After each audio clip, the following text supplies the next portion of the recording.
Pokemon ROM hacks and fan games were always something that captured my attention. When I was younger, I could never get enough of the games that were currently available and was always looking for more to be discovered. The very first game I ever stumbled across back then was a ROM hack with a mysterious black Pokemon I had never seen before. Pokemon Chaos Black. You couldn't convince me this wasn't a real game. I could never find it myself, so I would spend hours on YouTube trying to watch any gameplay I could to see the new Pokemon that were added. Eventually finding out that the game only went as far as Mount Moon and that it was fake. Still, finding out people could actually make their own Pokemon games was a huge discovery. I tried plenty of them over the years, but other than a select few, none of them really stuck with me until I played Pokémon Insurgence. Pokémon Insurgence is a completely new experience that takes place in the Tauren region. It's more of a darker experience, at least compared to the main series of Pokemon games, with multiple cults, violence, and dark themes throughout the game. You can choose to tone this down in the beginning of your save to have a more traditional experience, which is what I opted to do. I find Pokemon games trying to be a bit edgy, hit or miss. If you're looking for a challenge or just a less intense playthrough, there are difficulty settings in the beginning as well. I chose the normal mode, and even that was a bit tough at times. These settings being here are great for multiple playthroughs so you can have a new experience each time. With the quality of life features present in this game, playing multiple times won't feel like a chore. When you start the game, you're thrown into the Tauren region, a massive region with a diverse group of cities and locations. There's Suntorch City, located in a valley and has two different layers, with the other part of the city being located high up in the clouds, almost like it's floating. This is the location of the very first gym. Orion is the gym leader here and looks a bit young to be a gym leader, honestly. Usually staying in his gym while talking to a white rock he swears talks back to him. There's Dayran Town, located at the top of Mount Rose, which is covered by snow 365 days of the year. As someone who loves snowy cities in Pokemon, I found myself not wanting to leave. The town is even better at night, with the day-night cycle changing the atmosphere throughout the day. Helios City is the capital of the Tauren region and is the largest in the entire game, very reminiscent of Saffron City, with its rows of buildings and massive size. Helios City contains the largest department store full of all the things you'll need for your journey. There's also Jade Tower, a 5-story building that is the location of the third gym in the region. Underneath this city lies a shady black market with plenty of illegal activities taking place. Hackers who can add extra boxes to your PC, Pokemon fights where the goal isn't to cause the other to faint, but actual fights to the death. Custom move tutors where you can make and name your own Pokemon move. Definitely feels like the police could raid this at any time when you're down here. Myra Town is a small and peaceful coastal town located on the southern part of the region and was the first settlement in all of Tauren, after the sailors came from the south. Myra Town is like if Pacifilog was more fleshed out. While there's no gyms here, there is the Myra Museum, which houses many rare fossils and ancient artifacts. Just south is this region's Whirl Islands, similar to the ones in Johto.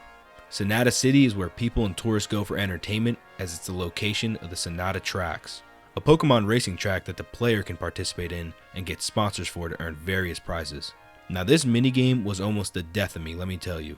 You control your Pokemon as you race down 4 different tracks with all kinds of obstacles in your way and boosts on the track. The speed of the Pokemon you pick doesn't matter, but I could never win one of these races.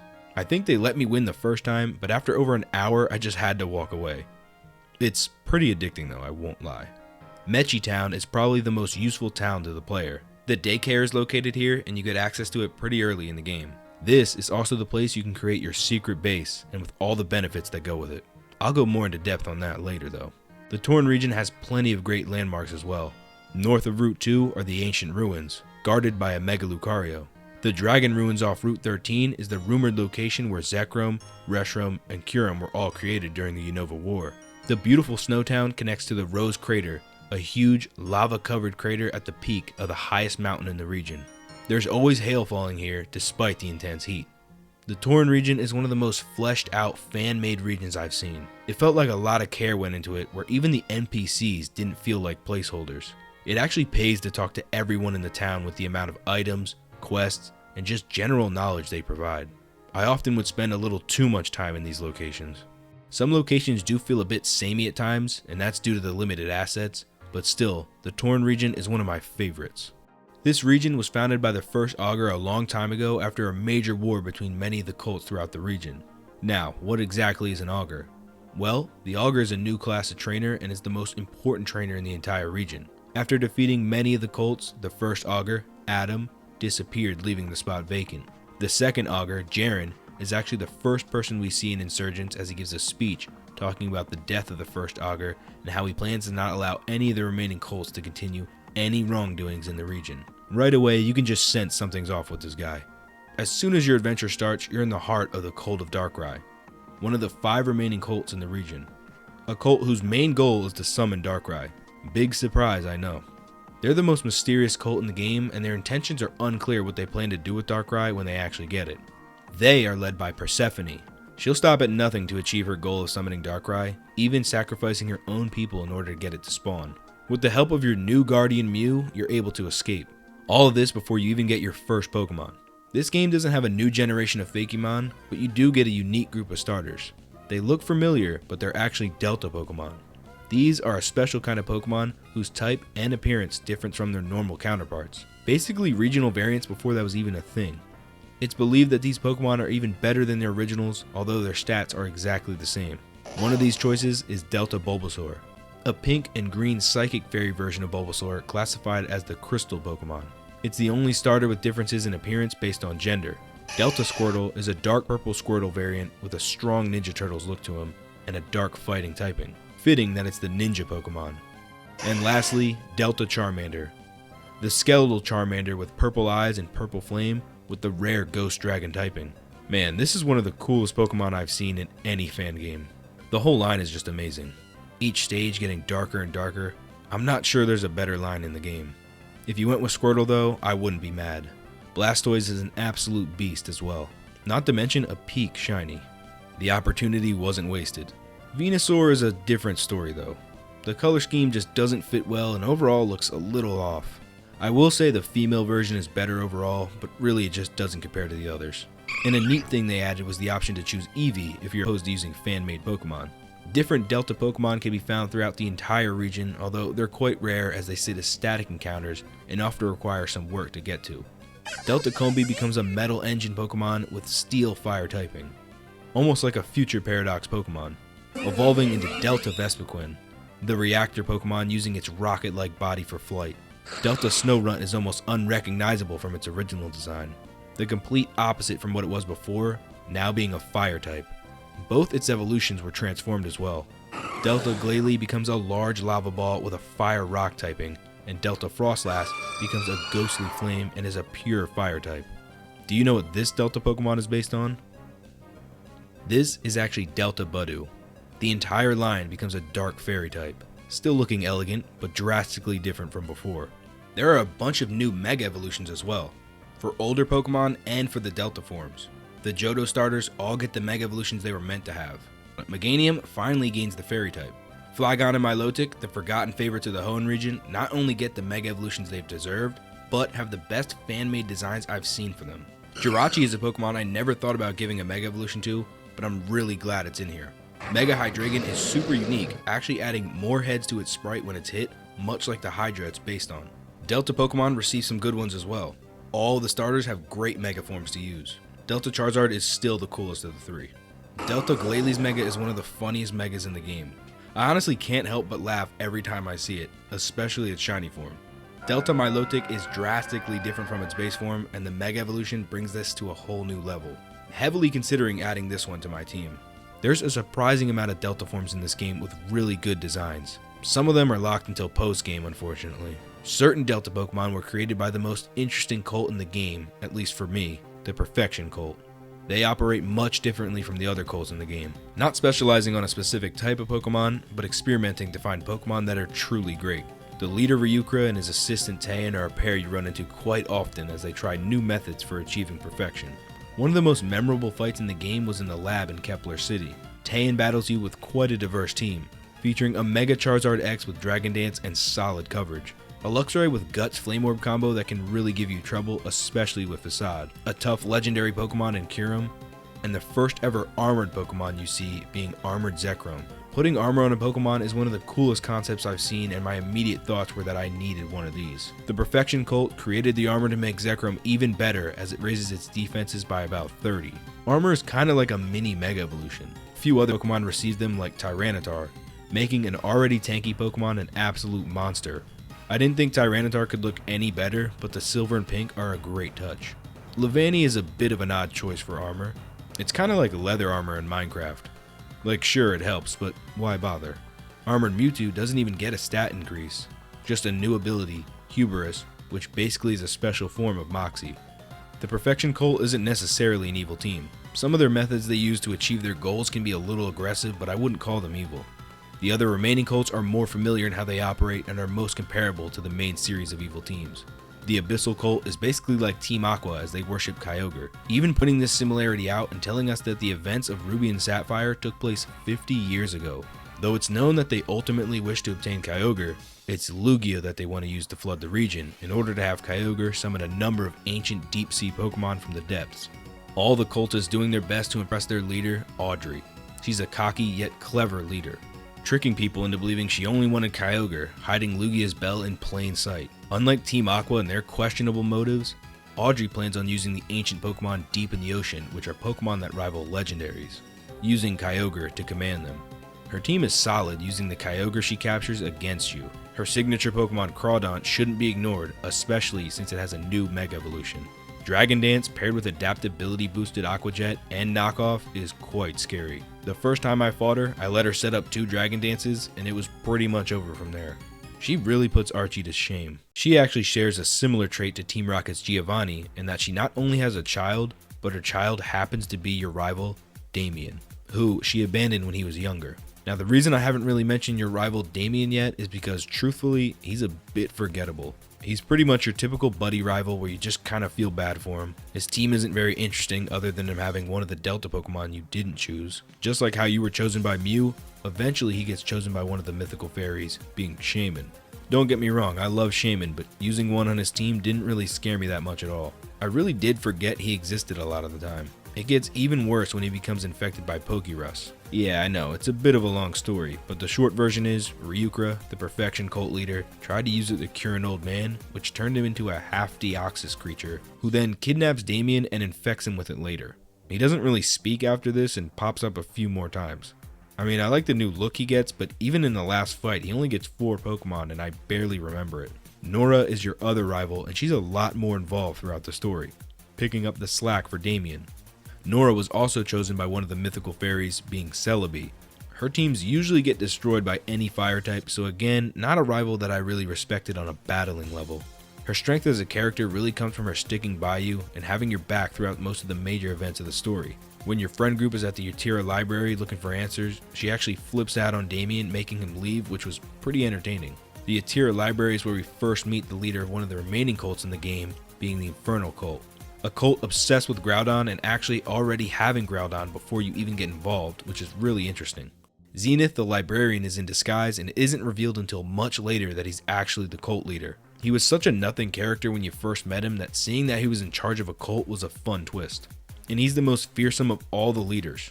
He's able to convince a town of people to take vaccines that he and his cult have created in order to fend off a new virus that infected people like Damien. All of this is a front so he can collect people's DNA, ultimately leading him to mind control everyone. Actually was impressed with him the most, feeling like he could actually achieve his goal. His team was really tough for me admittedly, taking me a few tries to get it right. No Delta Pokemon or anything, but a weakness policy Quiver Dancing Volcarona, Speed Boost Mega Blaziken, and a Primal Groudon will certainly have you fighting for your life. Zenith is the reason the Infernal Cult is probably my favorite in the game. My least favorite and most forgettable is the Sky Cult. And you guessed it, they worship Rayquaza, but they barely show up. They want to off some hiker and then occupy the Jade Tower in Helios City, where at the top you find the second Augur, and in the most obvious twist, he's actually a bad guy. I do like the idea of taking out a character thought of so highly by the people of Torn, revealing that he was the one who got rid of the first Augur and that he now possesses the crystal with unlimited power, which is what made the first Augur so good. He only has 1 Pokemon, but it's Rayquaza, which is really crazy because you only have 3 badges at this point. It's not a hard fight, and after you destroy the crystal with Shaman Seed Flare, pieces of it are scattered across the entire map where different characters find them. This is the part of the story that's just a little off for me, as the crystal isn't explained as much as I'd like, and the shards become a pretty important part of the story. But I don't know the significance of it quite yet, so I didn't really care for it when it was brought up. Clearly, Pokémon Insurgence is very story driven with a ton of characters. Some were fleshed out a bit more than others, but overall I think it was all done well. The story can be a little suffocating at times. When you aren't fighting off cult leaders, you're collecting badges like any other Pokemon game. Unlike traditional gym leaders that specify in a single type, the gym leaders of Tauren have dual type gyms, making for some interesting yet challenging team compositions. Xavier is the second gym leader, specifying in bug poison type Pokemon. His lead Shuckle is annoying and it's impossible to one-shot with its sturdy ability, and with it setting up sticky webs, your whole team gets put at a disadvantage. Haunter has Levitate to avoid ground type moves you may have brought. The craziest thing is that his secret weapon is Mega Beedrill, an extremely powerful Pokemon for just the second gym. I was extremely surprised to see this considering you don't get a Mega Ring until much later. Anastasia is the fifth gym leader, specifying in electric steel types. Well, she's just asking to be swept by Earthquake, but trying that would be a big mistake. 3 of her Pokemon are given air balloons. Her Electivire has 0 weaknesses until it's popped. Her Rotom Wash has Levitate like usual and can kill any ground types you may have brought with Hydro Pump and Hidden Power Ice. Klefki can be disruptive with Prankster Thunder Wave and Swagger. Aegislash ignores the fighting moves you may have brought, and Mega Metagross can blow up your whole team and steal a quick kill using Bullet Punch. East is the third gym leader, operating out of the J Tower. He acts as Jaren's subordinate, and his gym battle doubles as a way of stopping you from stopping Jaren's plans. Fittingly, his team specializes in flying and dragon types. A full ice team won't just skate by, as 3 of them have fire moves. Talonflame is there to really put pressure on ice types and has the original Gale Wings ability, so watch out for priority Brave Birds. His lead Skarmory is extremely annoying. Stealth Rocks, Spikes, Toxic, and Whirlwind hurt multiple members of your team. It can put you at a huge disadvantage early on. Noivern, with its great speed and a Focus Sash, is pretty much a guaranteed solid shot at you. His Mega Altaria can become unkillable if it gets a Cotton Guard up, and if you aren't prepared for it to Mega Evolve, thinking you have a free kill with Ice Beam, it can easily take you out. The stakes of this fight are much higher than just a gym badge, which adds a more intense layer to it. Calreath is the 7th gym leader and was one of the hardest fights in the entire game for me. He's not a gym leader that focuses on a type, but rather focuses on a strategy. More specifically, rain, and without any way to turn it off, things can get very difficult. His lead Mega Politoed can set up rain with Drizzle, but it's raining in the gym, so the battle starts in rain already. It's really bulky on its special side, so getting burned by Scald can be a huge problem. Swift Swim Kabutops outspeeds a lot of Pokemon and will hit like a truck with Waterfall and Stone Edge. Dragonite baits you with multi-scale weakness policy combination and looks to deal devastating damage with 100% accurate Hurricanes and Thunder. What would happen to me is after barely getting to the end, Manaphy would hit one Tail Glow and it was GG's. Nothing was surviving that. Let's talk about my team for this playthrough. The first Pokemon that joined my team was obviously my starter Pokemon, Delta Bulbasaur, eventually becoming Delta Venusaur. Now admittedly, it wouldn't be my first choice, or even my second. But the first time I ever played Insurgents, I used both Delta Charizard and Delta Blastoise on my team, so I felt it was only fair. I built Venusaur with heavy investment in special defense and HP, hoping it could serve as a special wall, boosting up with Calm Mind and healing with Moonlight. Unfortunately, I didn't get the greatest luck with the IVs in nature, but I got a female on the first try, so I didn't want to give it up. She's definitely an underdog. Eventually, I decided to make it my Mega, and with its Hubris ability, it actually got me out of a lot of tough situations. Overall, it was a little disappointing at times. Typhlosion was another starter on my team. I went with the regular over the Delta because I just love the guy. I wanted to make him a quick hitter with max speed and special attack, even throwing on a Choice Scarf to pair with his Eruption. But he ended up being a solid disruptor as well with Will-O-Wisp and Smokescreen, helping others on the team set up. Toxic to wear down tanks. Delta Gallade was a must as his design is just so clean to me. With its Focus Sash helping it get off a Swords Dance, Delta Gallade could hit really hard with Stab Ice and Thunder Punch. Ice Shard priority came in clutch for a ton of fights. Delta Superior is the last Delta Pokemon I had. It's actually exclusive to the post-game, but I like the design so much and I really wanted to use it for my playthrough, so I had one traded to me. It's surprisingly really fast with max speed investment and outsped a lot of Pokemon. Multiscale allowed it for a guaranteed hit most of the time, or a Calm Mind setup. Against the right Pokemon, you can get a bunch of Calm Minds off and crush a majority of a team. Lots of fun battles with him. Of course, I need my Prankster Pokemon, and why not use one of my favorites of all time? Whimsicott. Prankster Charm and Cotton Guard shut down a plethora of physical attackers throughout this playthrough, and I can't count the amount of fights I won because of this thing. Charm not only helps Whimsicott survive, but can also let its teammates come out and set up with ease. Priority Leech Seed was always amazing, and Moonblast packs a surprising punch. Whimsicott is one of those Pokemon I didn't even like until finally using one, and I've been in love with it ever since. And last, and certainly not least, the MVP of the team, Aegislash. Another one of my all-time favorites. King Shield lowering physical attackers' power by 2 stages, then using Swords Dance to power it up. Plenty of times I got the +6 in attack, especially with help from the other teammates. Shadow Sneak could take out a lot of Pokemon, but Sacred Sword would make it a guarantee.